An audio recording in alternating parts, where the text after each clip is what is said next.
Viewers, welcome back to News TV84. Break तो बारे से गलबात करते हैं USA तो श्रोमणी अकाली दल अमृतसर के कोआर्डीनेटर सरदार बूटा सिंह खरौड़ जी ने जोड़े कि इस वेले साना फोन लाइन ते जुड़ चुके हैं। जी वीर जी, वाहिगुरू जी का खालसा, वाहिगुरू जी की फतेह। वाहिगुरू जी का खालसा, वाहिगुरू जी की फतेह। ਵੀਰ ਜੀ, ਅੱਜ ਅਸੀਂ ਵੱਖ-ਵੱਖ ਪੰਥਕ ਮੁੱਦਿਆਂ ਦੇ ਉੱਪਰ ਗੱਲਬਾਤ ਕਰਾਂਗੇ। ਸਭ ਤੋਂ ਪਹਿਲਾਂ ਅਸੀਂ ਤੁਹਾਡੇ ਵਿਚਾਰ ਜਾਣਨੇ ਚਾਹਾਂਗੇ ਕਿ ਜਿਸ ਤਰ੍ਹਾਂ ਪੰਜਾਬ ਦੇ ਵਿੱਚ ਹਾਲ ਹੀ ਵਿੱਚ ਹੋਈਆਂ ਪਟਿਆਲਾ ਅਤੇ ਤਲਵੰਡੀ ਸਾਬੋ ਵਿਧਾਨ ਸਭਾ ਹਲਕੇ ਦੀਆਂ ਚੋਣਾਂ ਦੇ ਨਤੀਜੇ ਸਾਹਮਣੇ ਆ ਗਏ ਹਨ। ਕਾਂਗਰਸ ਨੇ ਪਟਿਆਲਾ ਸੀਟ ਤੇ ਅਤੇ ਅਕਾਲੀ ਦਲ ਬਾਦਲ ਨੇ ਤਲਵੰਡੀ ਸਾਬੋ ਸੀਟ ਤੇ ਕਬਜ਼ਾ ਕੀਤਾ ਹੋਇਆ ਹੈ। ਤੁਸੀਂ ਇਹਨਾਂ ਚੋਣ ਨਤੀਜਿਆਂ ਨੂੰ ਕਿਵੇਂ ਵੇਖਦੇ ਹੋ? ਇਸ ਬਾਰੇ ਤੁਸੀਂ ਕੀ ਕਹਿਣਾ ਚਾਹੋਗੇ? ਦੇਖੋ, ਜਦੋਂ ਇਹ ਚੋਣ ਨਤੀਜਿਆਂ ਦਾ ਐਲਾਨ ਹੋਇਆ ਪਟਿਆਲਾ ਤੇ ਸਾਬੋ ਕੀ ਤਲਵੰਡੀ ਜੀ, ਤੇ ਇਹ ਸੁਭਾਵਿਕ ਸੀ ਕਿ ਜਿਹੜੀ ਪਟਿਆਲਾ ਦੀ ਸੀਟ ਆ ਉਹਦੇ ਵਿੱਚ ਸ਼ਾਹੀ ਪਰਿਵਾਰ ਦੇ ਵਿੱਚੋਂ ਮਹਾਰਾਜਾ ਪਟਿਆਲਾ ਅਮਰਿੰਦਰ ਸਿੰਘ ਦੇ ਪਰਿਵਾਰ ਦੀ ਹੀ ਰਿਪਲੇਸਮੈਂਟ ਹੋਊਗੀ।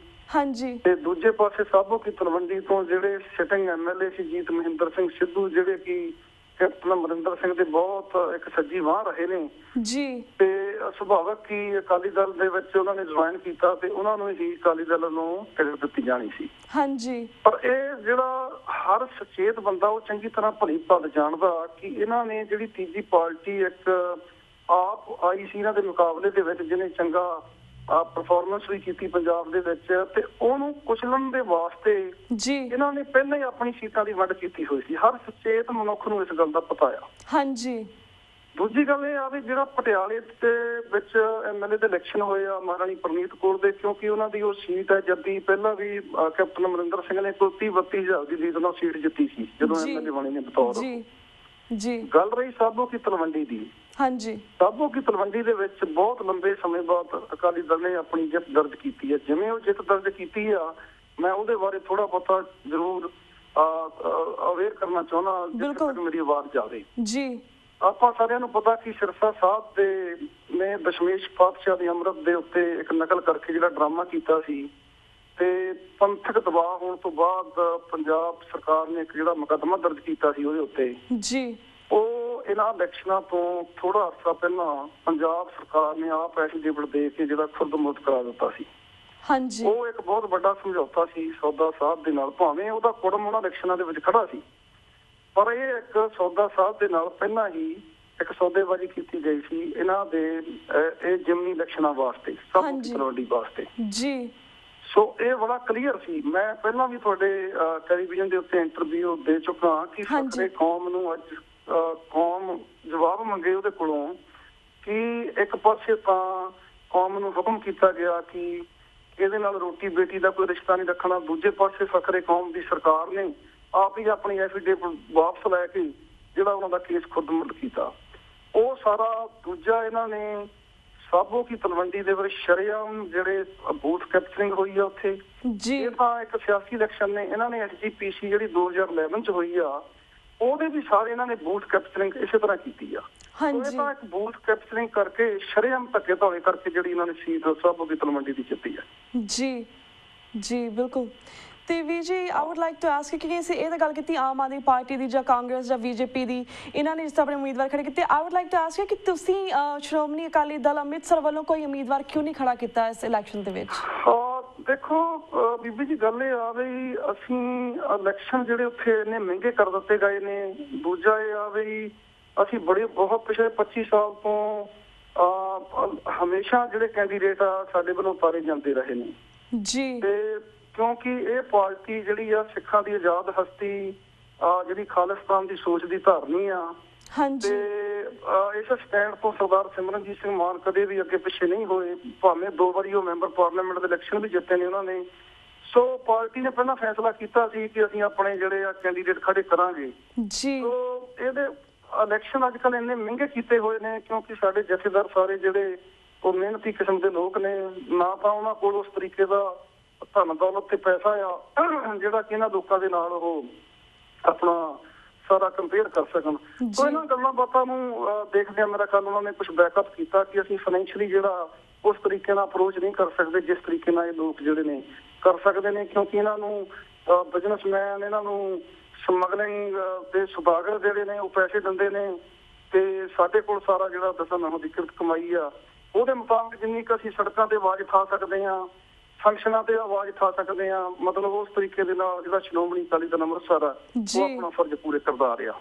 जी जी जी आई मीन वी जी आई अंडरस्टैंड कि there is a money problem because even last time जो ਅਸੀਂ ਗੱਲਬਾਤ ਕੀਤੀ ਤੁਸੀਂ ਕਿਹਾ ਸੀਗਾ ਕਿ there is always a money problem with the Shiromani Akali Dal Amritsar ਦੇ ਨਾਲ ਬਟ ਵੀ ਵੁਡ ਰਿਕੁਐਸਟ ਕਿ ਸਾਰੇ ਜਿਹੜੇ ਸਿੱਖ ਪ੍ਰਸਤ ਲੋਕ ਹੁੰਦੇ ਨੇ ਦਾ ਅਸੀਂ ਸਿੱਖੀ ਬਾਰੇ ਸੋਚਦੇ ਖਾਲਿਸਤਾਨ ਦੇ ਬਾਰੇ ਸੋਚਦੇ ਆਪਣੀ ਆਜ਼ਾਦ ਹਸਤੀ ਬਾਰੇ ਸੋਚਦੇ ਆ ਅਸੀਂ ਉੜਨਾ ਚਾਹੁੰਦੇ ਆ ਆਪਣੇ ਆਜ਼ਾਦ ਦੇਸ਼ ਦੇ ਵਿੱਚ we will always look up to Simranjit Singh Mann so ਜਦੋਂ ਵੀ ਇਸ ਤਰ੍ਹਾਂ ਦੇ ਇਲੈਕਸ਼ਨ ਹੁੰਦੇ ਆ ਅਸੀਂ ਹਮੇਸ਼ਾ ਚਾਹੁੰਦੇ ਆ ਕਿ ਤੁਸੀਂ ਲੋਕ ਖੜੇ ਹੋ ਤੁਹਾਡੇ ਉਮੀਦਵਾਰ ਖੜੇ ਹੋਣ ਤਾਂ ਕਿ ਅਸੀਂ ਤੁਹਾਨੂੰ ਵੋਟਾਂ ਪਾ ਕੇ ਜਿਤਾਈਏ ਬਟ ਐਨੀਵੇਜ਼ ਵੀਰ ਜੀ let's go to next question ਜਿਸ ਤਰ੍ਹਾਂ ਵੀਰ ਜੀ ਹੁਣ ਅਸੀਂ ਪੰਜਾਬ ਦੇ ਮੁੱਦਿਆਂ ਵਾਲਾ ਨੇ ਜਿਸ ਤਰ੍ਹਾਂ ਪਿੰਕੀ ਕੈਟ ਜਿਹੜਾ ਵਾ ਉਸ ਨੂੰ ਕਾਤਲ ਪਿੰਕੀ ਕੈਟ ਜਿਸ ਨੂੰ ਗੁੱਡ ਕੰਡਕਟ ਦੇ ਹਵਾਲੇ ਦੇ ਨਾਲ ਪੰਜਾਬ ਸਰਕਾਰ ਦੀ ਖਾਸ ਸਿਫਾਰਿਸ਼ ਦੇ ਉੱਪਰ ਉਸ ਨੂੰ ਰਿਹਾ ਕਰ ਦਿੱਤਾ ਹੈ ਰੀਸੈਂਟਲੀ ਇਸ ਬਾਰੇ ਤੁਸੀਂ ਕੀ ਕਹਿਣਾ ਚਾਹੋਗੇ? ਦੇਖੋ ਰੀਰ ਜੀ ਇਹ ਬਹੁਤ ਇੱਕ ਦੁਖਦਾਈ ਘਟਨਾ ਆ। ਇਹ ਜਿਹਾ ਕੈਟ ਪਿੰਕੀ ਨੇ ਕੋਈ ਇੱਕ ਨੌਜਵਾਨ ਦਾ ਕਤਲ ਨਹੀਂ ਕੀਤਾ। ਇਹਨਾਂ ਨੇ ਮਾਵਾਂ ਦੇ ਪੁੱਤ ਮੈਂ ਕਹਿੰਦਾ ਕਿ ਕੌਮ ਨੂੰ ਕੋਈ ਗਿਲਾ ਨਹੀਂ ਜੇ ਆਮੋ ਸਾਹਮਣੇ ਮੁਕਾਬਲੇ ਦੇ ਵਿੱਚ ਕਿਸੇ ਬੰਦੇ ਦੀ ਮੌਤ ਹੋ ਜਾਂਦੀ ਜਾਂ ਕੋਈ ਸ਼ਹਾਦਤ ਹੋ ਜਾਂਦੀ ਕੌਮ ਨੂੰ ਕੋਈ ਗਿਲਾ ਨਹੀਂ ਜੀ। ਲੋਕਾਂ ਦੇ ਬੱਚੇ ਘਰਾਂ ਦੇ ਵਿੱਚੋਂ ਕੱਢ ਕੇ ਰਾਤਾਂ ਨੂੰ ਸ਼ੂਟ ਕਰ ਕਰਕੇ ਨਹਿਰਾਂ ਦੇ ਪੁਲਾਂ ਦੇ ਉੱਤੇ ਇਹਨਾਂ ਨੇ ਨਹਿਰਾਂ ਦੇ ਵਿੱਚ ਸੁੱਟੇ।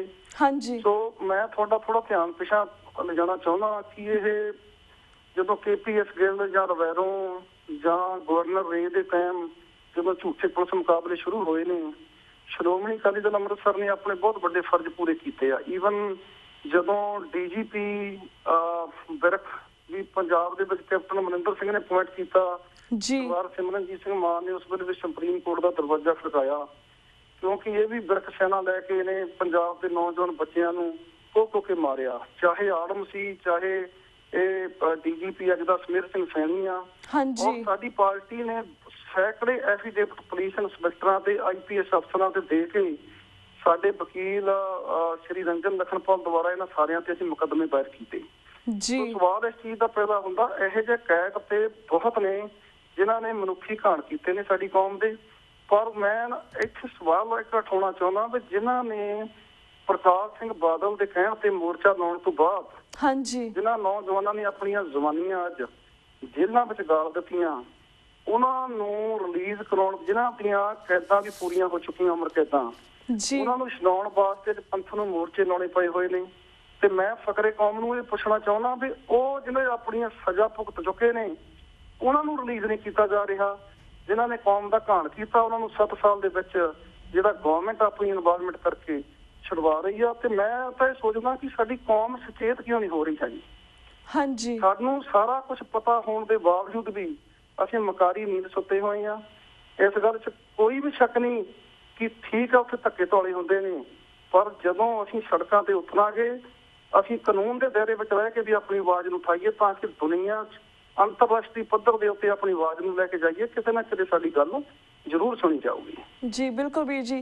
ਤੇ ਵੀਰ ਜੀ ਮੈਂ ਲਾਈਕ ਜਿਹੜਾ ਸਾਡੇ ਸਿੱਖ ਕੌਮ ਆ ਵੀ ਆਰ ਅਵੇਅਰ ਕਿ ਸਾਨੂੰ ਪਤਾ ਕਿ ਸਾਡੇ ਨਾਲ ਕੀ ਹੋ ਰਿਹਾ ਪਰ ਲਾਈਕ ਇੱਕ ਸਾਡਾ ਇਸ ਤਰ੍ਹਾਂ ਦਾ ਪਲੇਟਫਾਰਮ ਨਹੀਂ ਤਿਆਰ ਹੋਇਆ ਜਿਸ ਤੇ ਅਸੀਂ ਆਪਣੀ ਗੱਲ ਕਰ ਸਕੀਏ ਬਿਕੋਜ਼ ਐਜ਼ ਯੂ ਨੋ ਕਿ ਜਿਹੜੀ ਸਾਡੇ ਸਾਰੀ ਸਿੱਖ ਕੌਮ ਆ ਵੱਖ ਜਥੇਬੰਦੀਆਂ ਦੇ ਵਿੱਚ ਵੰਡ ਹੋ ਚੁੱਕੀ ਹੈ ਕਿਉਂਕਿ every time I talk to different ਸ਼ਖਸੀਅਤ ਹਰ ਕੋਈ ਡਿਫਰੈਂਟ ਜਥੇਬੰਦੀ ਤੋਂ ਹੁੰਦਾ। So I think we should work on something ਕਿ ਸਾਨੂੰ ਇੱਕ ਪਲੇਟਫਾਰਮ ਤਿਆਰ ਕਰਨਾ ਚਾਹੀਦਾ ਤਾਂ ਕਿ ਅਸੀਂ ਇੱਕ ਆਵਾਜ਼ ਬਣ ਸਕੀਏ ਨਾ ਕਿ ਲਾਈਕ ਵੱਖ ਰਾਹਾਂ ਤੇ ਤੁਰਦੇ ਰਹੀਏ ਆਪਣੀਆਂ ਜਥੇਬੰਦੀਆਂ ਦੇ ਪਿੱਛੇ ਰਹੀਏ। ਬਟ ਲਾਈਕ ਵੀਰ ਜੀ ਹੁਣ ਇਸ ਨੈਕਸਟ ਕੁਐਸਚਨ ਵੱਲ ਜਾਣੇ ਬਿਕੋਜ਼ ਸਾਡੇ ਕੋਲ ਟਾਈਮ ਬਹੁਤ ਲਿਮਿਟਡ ਆ। So let's talk about next question.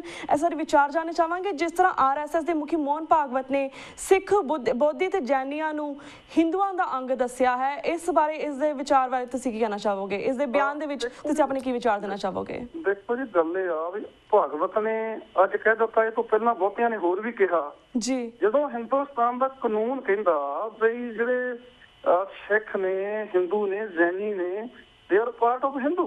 ਸੋ ਇਹ ਤਾਂ ਸਾਡੀ ਕੌਮ ਨੂੰ ਸੋਚਣਾ ਪਊਗਾ ਵੀ ਗੁਰੂ ਨਾਨਕ ਸਾਹਿਬ ਨੇ ਇੱਕ ਬਹੁਤ ਵੱਡੇ ਦੋ ਧਰਮਾਂ ਦੇ ਵਿਚਕਾਰ ਜਿਹੜਾ ਇੱਕ ਨਿਰਮਲ ਪੰਥ ਚਲਾਇਆ ਤੇ ਕਾਨੂੰਨ ਅੱਜ ਹਿੰਦੁਸਤਾਨ ਦਾ ਕਹਿੰਦਾ they are part of Hindu.